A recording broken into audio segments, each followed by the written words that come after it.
Hi nerds, it's me Talon, And I'm Alita. and we're a couple of geeks, And and that's this is Kokoro, our little Kokoro. kitty cat. He's got a TARDIS bandana, and he wants down. You want down, Kokoro? You on video?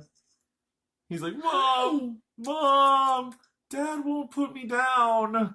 He wants down because he wants to play with all of our cables and stuff like that while we're talking. Hi, And everybody. that's Ooter. Hooter. Hooter. I thought his name was Ooter. No, it's Hooter. Hooter. He has a trunk. Oh, Hooter. He yells at Hooter a lot. He does, yeah. Michael Jackson. Michael Jackson does. Yeah.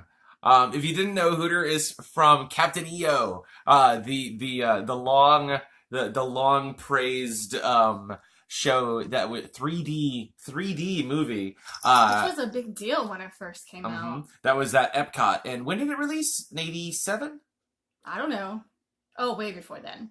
It released before 87? I'm sure. Because I was a little kid when we went to go see it. Yeah. And it was my favorite thing to go.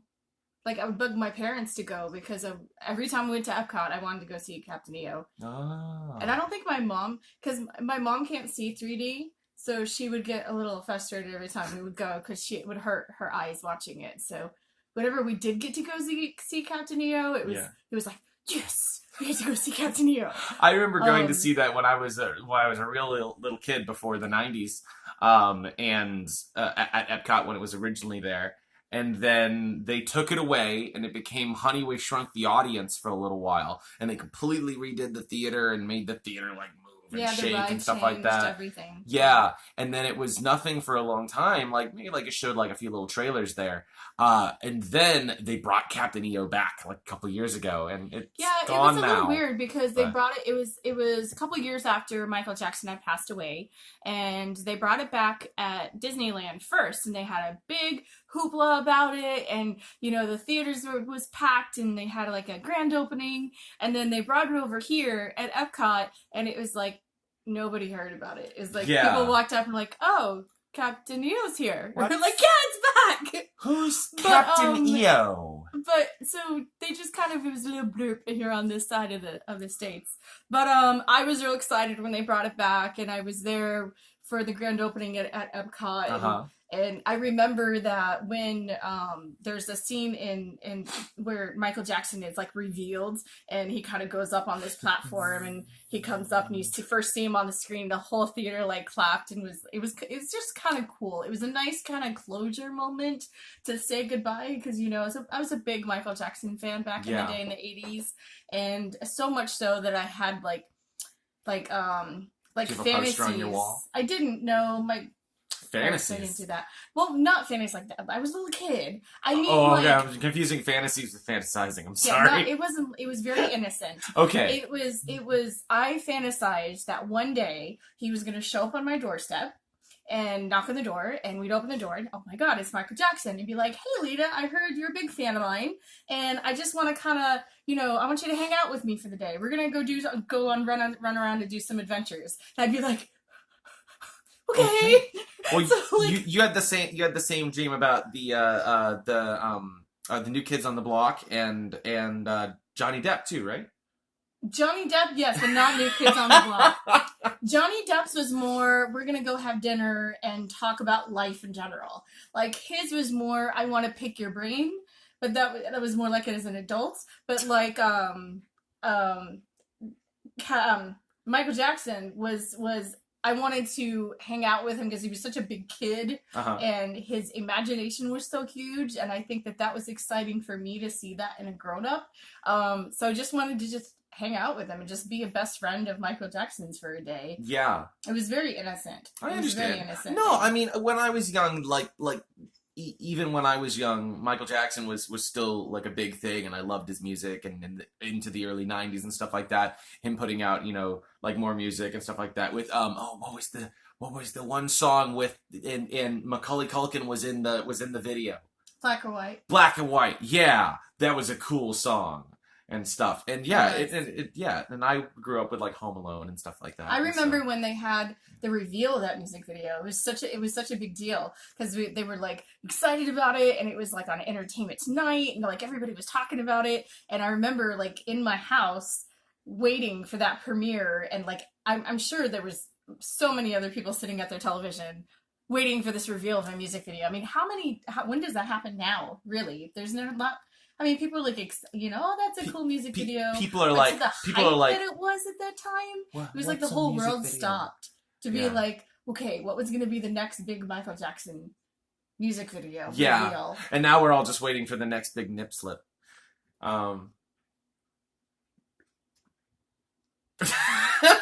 Awkward. Moving on.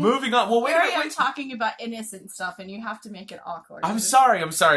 The whole music industry is a little awkward, and I mean, like Dead Mouse is like he wears a mouse head on top of his head while he DJs, and he really needs a cookie because he looks like really skinny.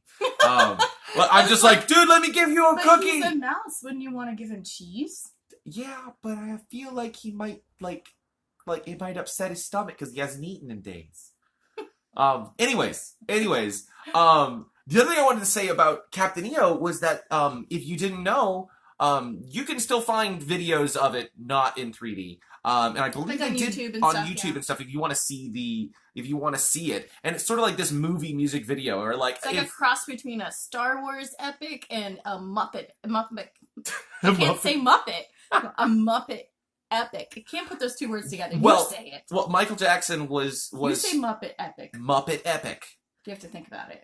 Well, no, I just form words and they come out. Hey. Oh, I'm sorry.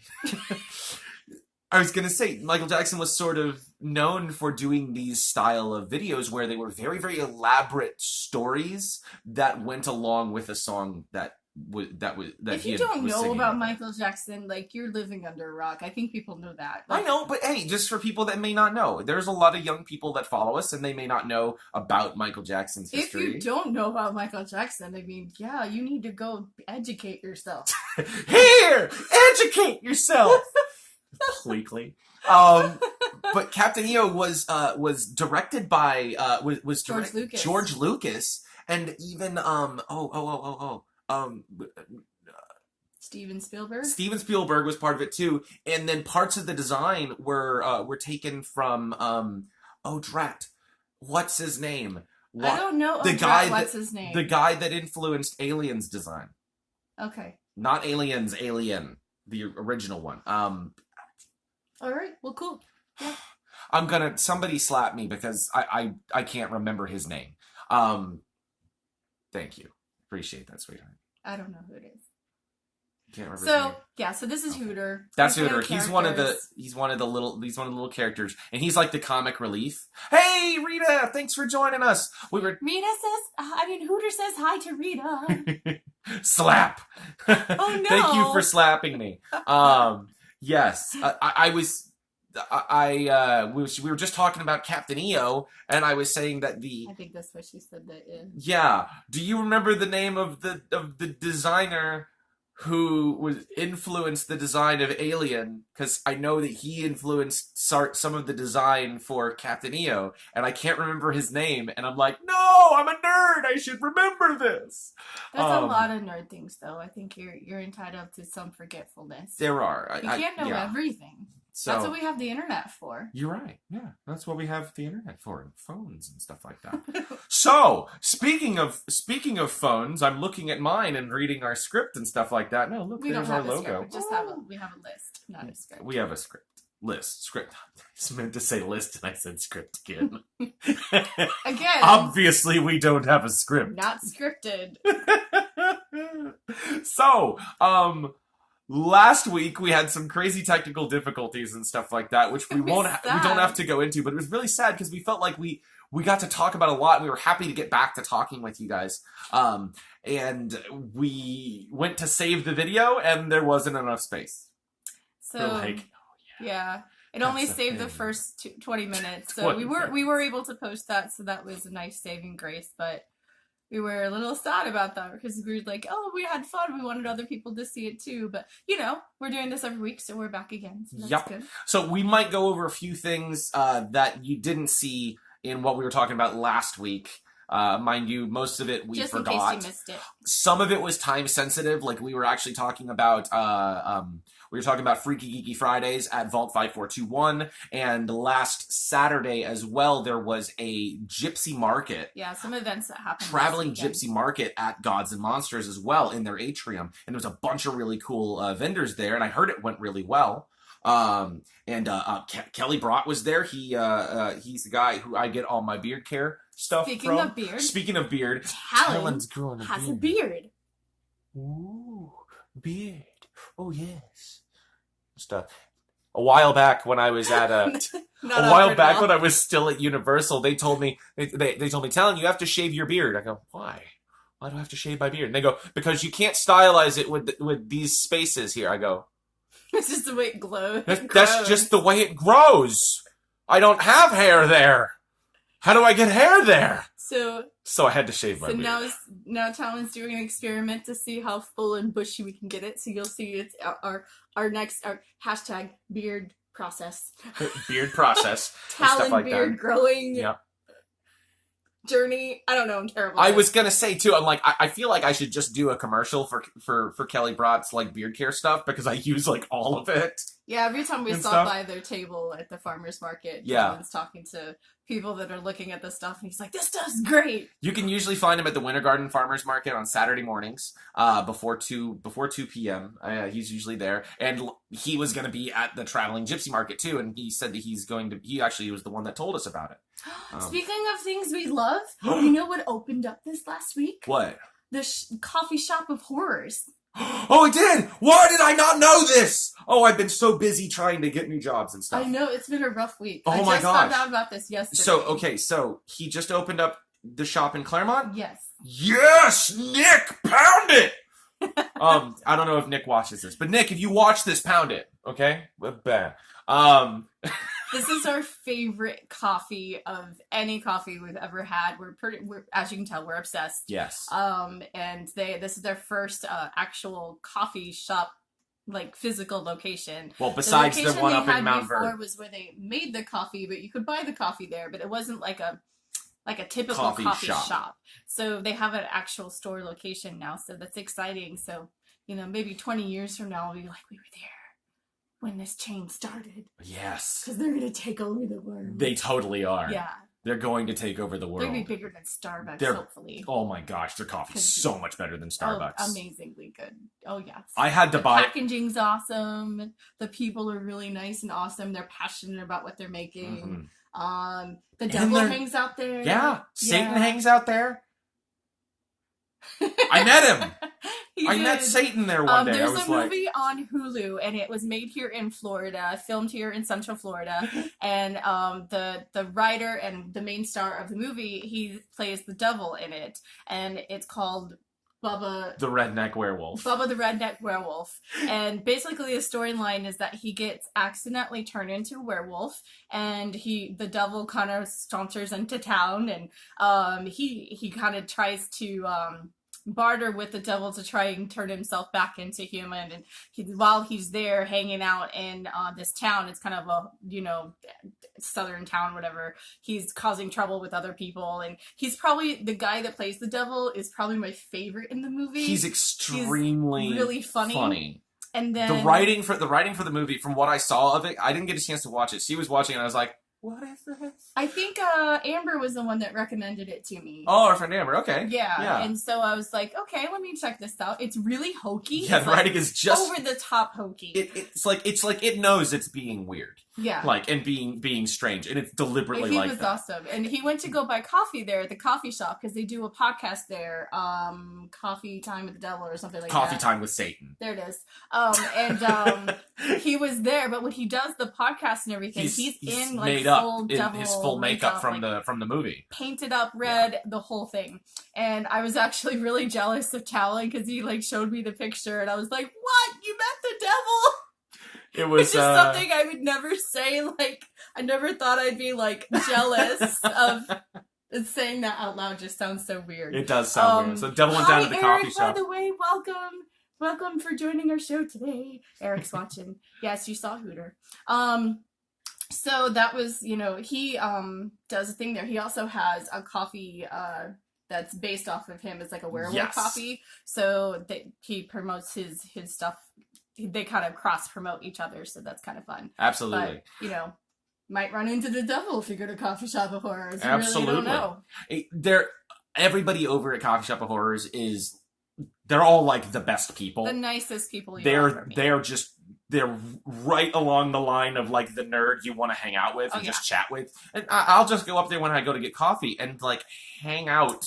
Called for, like, Bubba hours. the Redneck Werewolf. Yes. Bubba the Redneck Werewolf. Where did you see it? Was it on Hulu? It was on Hulu.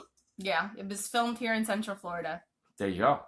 So that was that, and the coffee there is amazing. I just recently, because we've been like job and everything and money, I haven't had a chance to go up to the shop to get more coffee from them, and I had to buy coffee from somewhere else.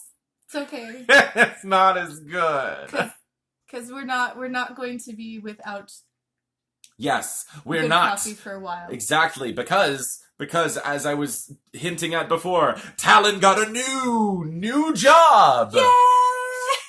Job number deuce. So I just... Instead of Talon having no jobs, he's now gonna have all the jobs. All the jobs! You have a job? He has a job. I have a job. He will take your job. You have a job. He will take that person's job. I'll take that job. He'll take all the jobs. We'll take that job. Thank you. So I just got hired. Yes, a new job. Thank you.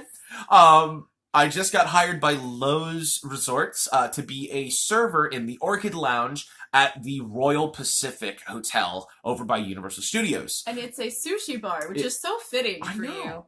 It is. Like if you, anybody who knows Talon, like, of course you're working at a sushi bar. Yeah. Sadly, they didn't have any bartending positions because that's what I was looking for, but they did. No, you could eventually be a bartender there. Get your foot in the door. That's what I said. Yeah, foot in the door. Foot in the door. So, Talon over here, Mr. Steal Your Job.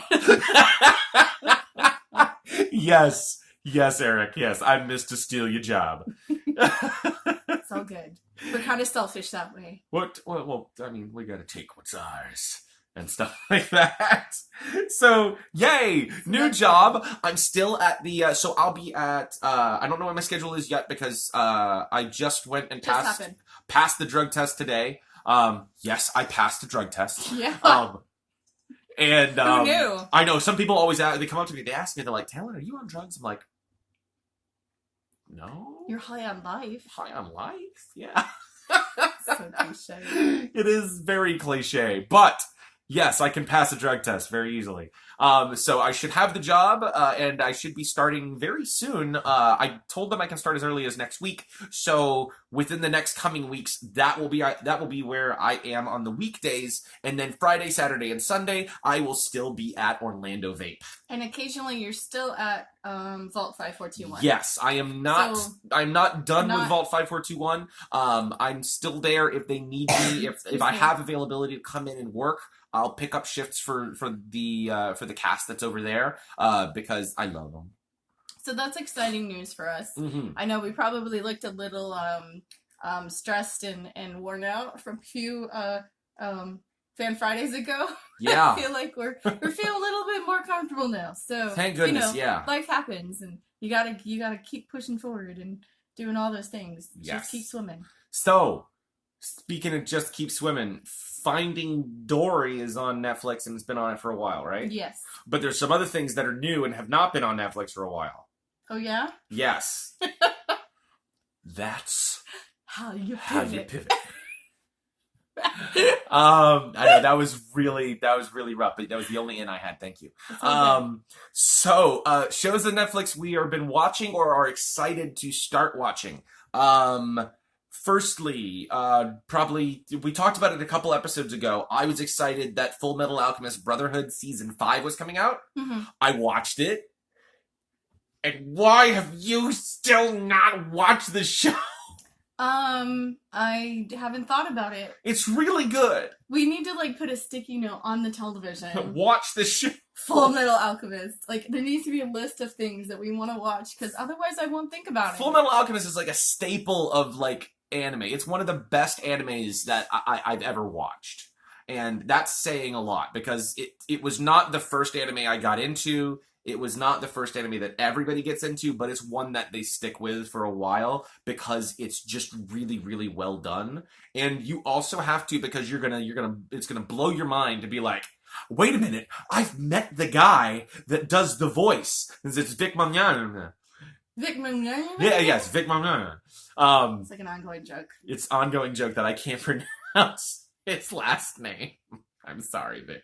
But we've met him, and we've met Michelle Specht, and we've met like a bunch of people that were, hey, thanks for joining.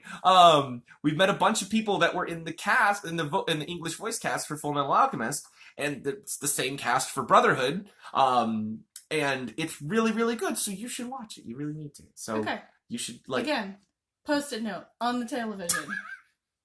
Because that's the only way I'm going to remember to watch it.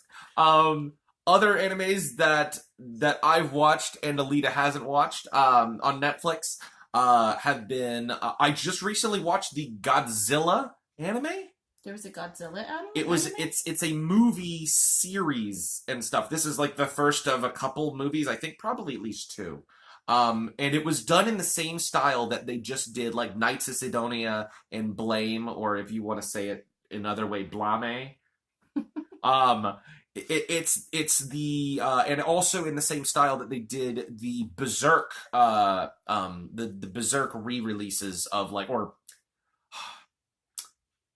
I guess you'd call them they sort of just like go over kind of the series like more quickly. So quicker than it took for you to explain that? No, because they're still like they're feature length movies. There's 3 of them, and they go over the whole first like large series of Berserk. Okay. And stuff. What took them back in the 90s, like a season of, like 20 episodes to do of the anime, at 20 minutes each. They did in one movie. They did in 3 2-hour movies. Okay. Yeah. So it's more of like a long arc instead of quick little short little arcs over a longer arc. Yes, but they basically cover the same thing. Personally, I think that these new movies that they did on Netflix for Berserk are actually really, really good, and they're very accurate to what the manga was, because it's a really good story and it's very original. Guts is a very seminal character in anime history as well. And his influences come from like a lot of different things and stuff like that. His character has influenced other artists to do very similar things with their work and stuff like that. Like even Dark Souls has drawn on Berserk for inspiration. What else is going on Netflix? Isn't there like there's a new TV show, like, hold on. With anime? No, not with anime. I'm thinking of the Altered Carbon one. Oh yeah, the Futury show. This was something I saw a few weeks ago, when there's like a tech convention that happens every year, and there was a video that went viral. Yes. That made it sound like this was a real thing, where you could take your consciousness and download it into a like a skin android type body to like live forever type thing. And the thing that's weird is that video went viral because everyone was like, oh my god, is this real? And I went to do some more research on it, and I found out that it was an advertisement for the show, which is called Altered Carbon, that will be on Netflix this next couple days. Yes. And it looks really good. From what I understand, I guess this is a story that has been done before, so there is already a fan base. Oh, there is? Yeah. Like Westworld? So I don't know a whole lot about it yet, but I'm interested in watching the show and doing some further research about the history of this story. Yeah. But basically, it's this guy that has lived for a while. He's kind of gone through different skins through a few hundred years, and he is murdered, and then he kind of comes back and then hires somebody to solve his murder. That's really interesting. He's still kind of dead. Yeah. but he's come back His and been like, old okay, body was you're dead, gonna figure out who murdered me. That's really cool. I'm excited for this because it sounds like it's going to be a murder mystery drama in the future, and kind I of really like that. Like a Blade Runner type of thing. I'm down for anything that's like future like Blade Runner. I'm hoping and this it's feels good. a lot like it. If it's not good, I'm gonna be sad. Well, you know what? Other shows that were like this were really good, and I like that this is showing up on Netflix now because when it showed up on the networks, like the public networks and stuff like that, these shows did not do well. But online, these shows have done really, really well. Like, I think sometimes TV like Almost executives Human. think they understand their audience.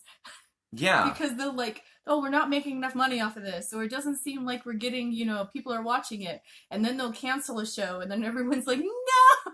Like why did you take that show away from me? Yeah. Yeah. Firefly. Yeah, Firefly is ahead of its time. Sci-fi western. It's amazing. I don't know why I didn't watch it when it was actually on TV. I'm the one that introduced me to Firefly, and now I'm just like, I'm a leaf on the wind. Too soon. It's always too soon. When will it not be too soon? It's like can we talk about? It's like making a joke about Lincoln. Too soon. It's too soon. It was 100 years ago. Anyway. So that's exciting. So we're excited about Altered Carbon because we love anything like future tech and stuff like that. This reminds me a lot of even I was seeing Almost Human with Carl Urban. I loved that show. That was really good. That was one of them I was sad that they canceled. That was really good. It was like almost Blade Runner because it was all about like androids and memories and stuff like that, and there was a lot going for it, and it had Carl Urban in it. Humans was really good. That one lasts a little bit longer than that one. They did that was a British show. Mm-hmm. They did the they did the TV series of Minority Report too. Mm-hmm. That universe is really interesting and stuff, and they're all based off of a lot of these are all based off of like just a couple writers' work too.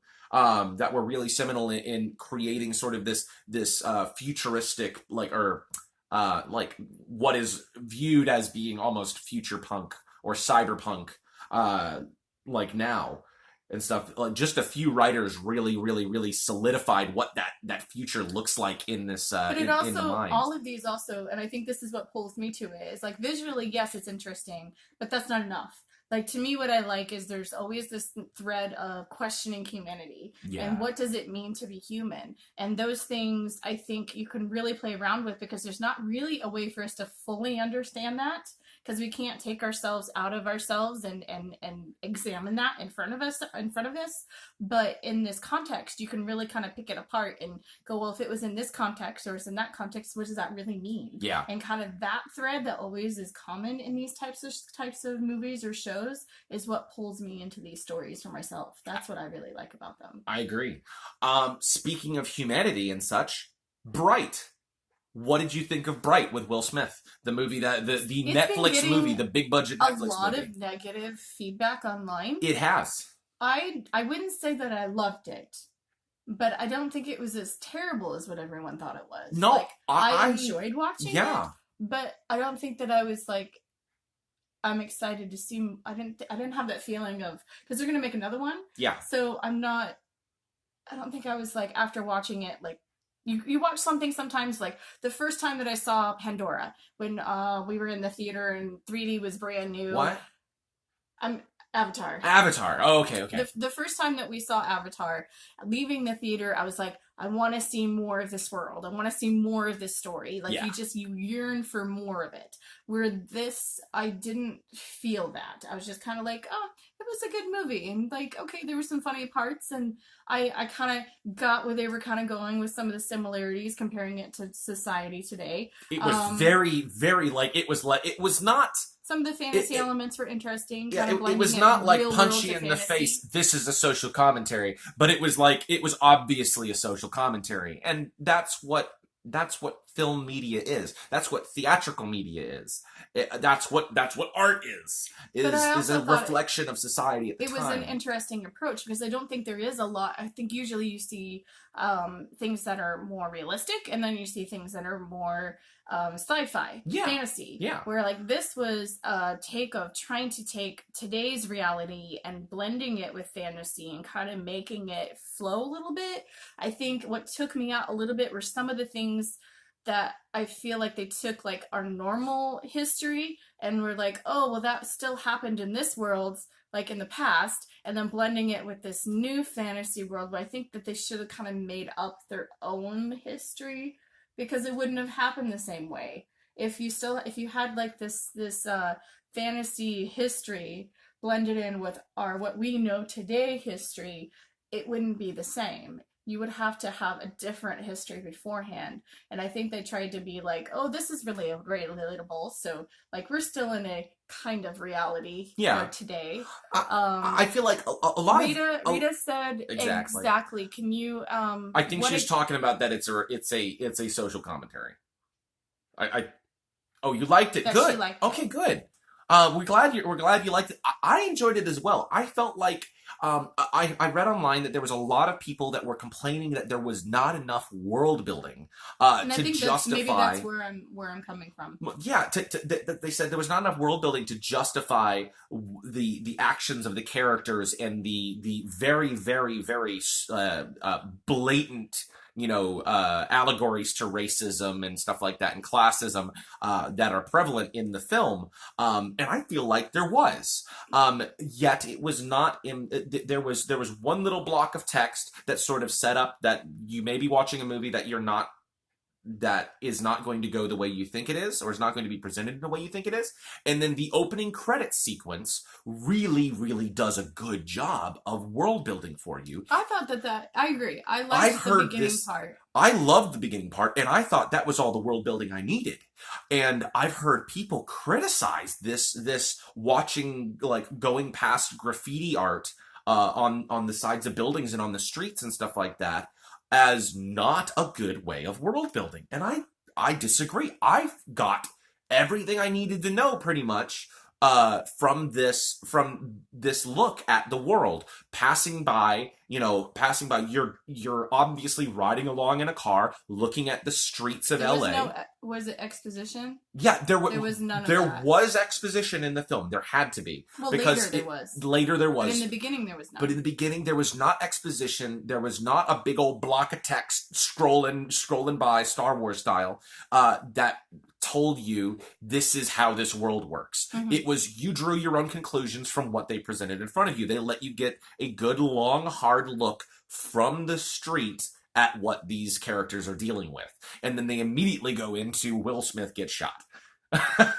So I thought it was a cool concept. If I have one gripe with it, it was that it was obvious via the title. If you haven't seen the movie, go ahead and watch it because I don't want to spoil anything for you. But it was obvious what the title, that once you related the title to what it is in that world, who it was. Mm-hmm. And I agree with that. I felt like the relationship between Will Smith's character and, I can't remember his name. I'm an orchist, sorry. I'm not. I just can't. Jacoby. Haha! I remembered his name. I remembered a character's name from a movie. I'm a nerd. I can't remember Will Smith's character's name. No, I just call him Will Smith. So Will Smith and Jacoby. Just Will Smith in every movie he's in. Yeah. I love Will Smith, but he's still Will Smith. He's still Will Smith. His relationship with Jacoby, as them being partners but not the same race in the movie, was visibly, like, it was very, very difficult to watch at times. Yeah. Like, it was strained. It was very much like his character deals with this, and he deals with being prejudiced himself, and their relationship is not healthy. It is not healthy at all. They're just forced in this situation. Like, neither of them want to be together with each other, but they're just, because of the situation, they have to play nice. Like, and it was awkward to watch that. It was like watching the scene in Django Unchained where Leonardo DiCaprio. Thank you. Where Leo is talking about black people and how their brains aren't developed the same way as white people are. I'm like, and obviously this is incorrect and stuff like that. Obviously, this is just the movie. This is how but this is how people actually talked. This is how people actually thought at one point in time. And it's really, really hard to watch and to wrap your mind around that. And that's how Bright felt for me. But it was it was a really well blended fantasy and modern sociological mind playing craziness and stuff. And I'm excited to see more of it. How do you think it would have fared as being, instead of a movie, being a TV series? Do you think it would be better, or do you think it would just fall off? I think that they could have created a better character arc if it was a series. Okay. I feel like their character arc wasn't completely fleshed out between their relationship between the two of them. Yeah. I think it was just you were given, it's a given now that they get along or whatever. But, if it was a TV series, I think you would have seen more of that tension and more of that growth to one direction or another. Yeah. I think it probably would have done a little bit better. Okay. All right. So, I guess we'll have to see when the next film comes out. Hopefully we get it sooner rather than later and stuff like that. Netflix seems to be doing really well with just banging out those all the media that they can get. Hey, you guys like this? Okay, we're gonna give you more. We got Stranger Things season 2, fairly fast and stuff, and they've been doing a really great job. It's been one of my go-to media sources besides YouTube. And I can see that we're running out of time a little bit, but we wanted to get on to some other stuff. I didn't get a chance to mention it last time, or I did mention it last time, but it got cut off in the video because it didn't save. I wanted to touch a little bit on the last show on Netflix that I watched recently, which was Devilman Crybaby. And I'm not going to go into it as much as I did then because I don't have time to. But it's a good series. It's not for kids. It's based on an old anime of called Devilman, and which was based on an old manga. And I think it is a really good depiction and good newer depiction of the same work. And it is not for kids. Do not let your kids watch Devilman Crybaby. It is an adult anime. Very, very adult. So, yes. All right.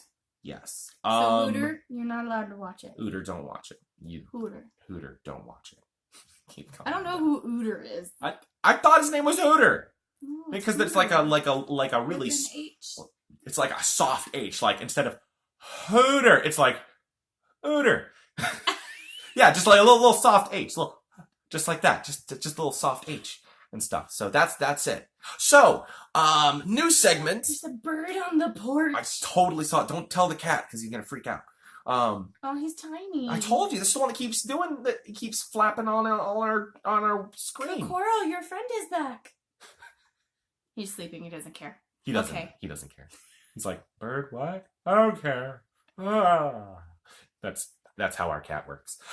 So new segment, real quick too. We wanted to talk about stuff that we like and that is fun that we've been playing. So you want to start with the card game first? Where is it? It's right back here. I put it right back here because stuff. Don't let it fall out. So, one game that we have been playing recently is called We Didn't Play Test This at All by Asmati Games. I'm sure everyone can read backwards, so... No, it shows up normal on the thing. Does it? Yes. I think. We don't know. We'll find out. Pretty sure it shows up normal. You guys could you read this? If we didn't tell you what it was? Can you read it? Can you read it? Is it normal or is it backwards for you guys? Because it's mirrored for us. Anyways, though, but it's a fairly quick card game for 3 to 6 people or so. And there's a bunch of different versions of it. But essentially, here, if you want to take out a card or two. Is this the one we played with my parents at Crooked Can? Yes? We played this with your friend Amy. It's backwards for you guys? Okay, well, I'm glad we read it. Thank you, Eric. There are cards in here. Basically, everybody has just a couple cards, and then you go around the table and play them. And this is the one we played with Amy. Yes. I remember this now. And the cards are really, really ridiculous. Like this card here says cake or death. Every player except you must choose cake or death. Go around the table clockwise. And on this version of the card, it says if more players choose death, you lose. If more players choose cake, everyone that chose death loses. If there's a tie, you win. And basically, the point of the game is to win. If you lose, you didn't win. I would compare this to an easier Flux game. Yeah. Because, like, if you play Flux, you know how the rules change all the time, depending on what people play. And this one, I think, would be one, if you haven't played Flux, would be an easier one to play. Yes. Because the cards, it's not as complicated as the rules with Flux. I mean, it can be, but it's different. I don't know. After you've played Flux once, it makes sense. But this is deliberately confusing. And it's hilarious. Because if you go around... This makes a really good drinking game, too. Yes. If you go around the table and, like, if you drink whenever you lose, you're gonna lose a lot. And it's hilarious. This makes for a great fun time. It's fairly tame. It says, playtime is 1 to 5 minutes. And they recommend 2 or more players... ages 13 and up. I think that's perfectly accurate. I think with just 2 players, it goes very, very fast because, as you saw, 1 card, depending on your on what you say, could mean you win or lose. There are points in here as well, and they don't really matter. There is a collector's edition. There is a gamer edition as well, which has sealed packs of cards that you're only supposed to open once you complete a certain achievement while playing the game with your friends. So it's like getting gamer achievements, which I think is so funny. I just want to mention again, for almost everything that we promote on our page and on these videos, none of these things are sponsored. These are honestly things that we have fallen in love with or found that we think that you should know about, that you think if we find it exciting and fun, you might be interested in it. And I know that a lot of times if my friends have an opinion on something, I'm more likely to go after that and find that interesting than if just the general public finds it. Agreed. So if you guys are interested in looking this up, there is a website on here. It says win, lose, or banana.com. So if you're interested in maybe purchasing this for yourself, or if any of our friends want to come over and play this game with us, you can. Please let us know. You can come over. We'll play around over here at our place. Absolutely. So we'll go out drinking and play around. We'll bring it with us. Yes, this game is hilarious. I mean, if you You want to read it? It says on the back, enclosed in this box is pure chaos. You might win because you're short, or lose because a dragon ate you. But don't despair. The next game is just moments away. Yeah. So this is very short description because there's really no way to describe this game. It really is really difficult to describe to somebody. You just have to play it and see. And you mentioned that we're not sponsored. But if some place wants to sponsor us, we're fine with that. We'll take stuff and tell people we like it because we're only going to be sponsored by something that we like. We're not the type of people, we don't sell out, essentially. Speaking of selling out. We're too poor to sell out. We're too poor to sell out. We're too poor not to sell out. What? Rewind this. Start over. That's a game we've been playing, and I'm gonna start talking about the other things that I've been playing too. And you liked this too. You watched me play a lot of this. One game I've been playing a little bit more of, and I know on time it's probably gonna be the last bit. I have been playing through again the PlayStation 3 re-release of Shadows of the Colossus and Ico. Or as they call it, Eco. It is backwards to them too. Eric said so. And I've been replaying through Shadows of the Colossus, which is an amazing game. This one is actually kind of calming to watch you play, in my opinion. There are some tense stuff that happen, and I'm just like, oh no! If you've Get never, the monster, you got this, Talon. If you've never, climb on top of him. If you've never seen you get there. Shadows of the Colossus before, you have a chance to now because it's being re-released in a full 4K update for PlayStation 4 right now. It looks even more beautiful than it did on PlayStation 2. This game is from the era of PlayStation 2, and if you've never seen Shadows of the Colossus before, before, the premise is pretty simple. You are a wanderer trying to restore the life of a princess who you'd fallen in love with and stolen her corpse from being buried from these because she was sacrificed. She was sacrificed. That's what happened. But you were in love with her. And so you take her to the land of the Colossi, of the giants, which is this forbidden realm. And there you encounter the spirit of the Colossus called Dorman. And they tell you to defeat these 16 Colossi and to restore them, and they'll restore life to the princess. All of this. So basically, you're trying to zombify her? To de-zombie. Well, yes, you're trying to bring her back to life, and it's this over the time. Like there's very little dialogue. The language that you do hear is made up. The music in it is beautiful. Beautiful orchestral music. This is one of 2 game soundtracks that I went out and looked for, and I still couldn't find it. It was so hard to find. You might be able to find it now. Yeah, on eBay for lots of money. That's cool. It's a great game, and the gameplay is really simple.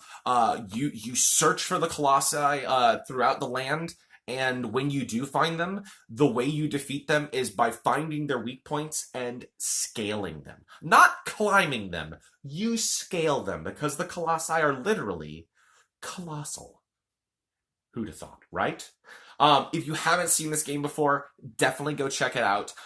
You can pick up a copy for PS2. If you have a PS3, you can pick up the collector's edition of Ico and Shadows of the Colossus, which are the first 2 games that this company made. And then there's also another game for PS3, or that came up for PS4 called The Last Guardian, which I still haven't played, and I really, really want to because I don't have a PS4. And now for PS4 coming out very, very soon, I believe it just released just recently, is the new full 4K update of Shadow of the Colossus. And it looks beautiful. So, I think that's going to wrap us up for this week. Do you have anything else to add? I think we talked about a lot today. We did. Yeah. That's good, considering that we didn't know half the things we were going to talk about when we started this. We like a lot. We do. It's true. We and we like you guys. We do. Thank you guys for liking us. We hope that you continue to like stuff that you enjoy. And us. You might find us palatable. Yeah, one of those sayings and stuff. So thank you, Rita. We Thank you. appreciate that. Just, Fan Fridays, in case you're new to our Fan Fridays, we do them every Friday, sometime around Friday afternoon, and they're available, if we can save them, on Instagram for 24 hours for rewatch, and you can comment on that even after the video and send us a message, and then after that we post the raw video onto YouTube, and you can continue the conversation there on YouTube as well in the comments down below. Basically, we just want this to be an outreach to you guys so that we can continue the conversation with you. We don't just want to be sitting up here talking about things that we love. We want to hear what you guys have to think about what we're talking about. And even if you have something that you want us to take a look at as well, please, reach out to us and we'll do some research, or we'll see what's going on, and then we'll start the conversation on what you guys are interested in as well. We used to do conventions for about a year and a half, and we made a lot of friends, and we're not doing conventions for this year. We wanted a way to still stay connected with you throughout the year until we're able to physically be in touch with you guys again.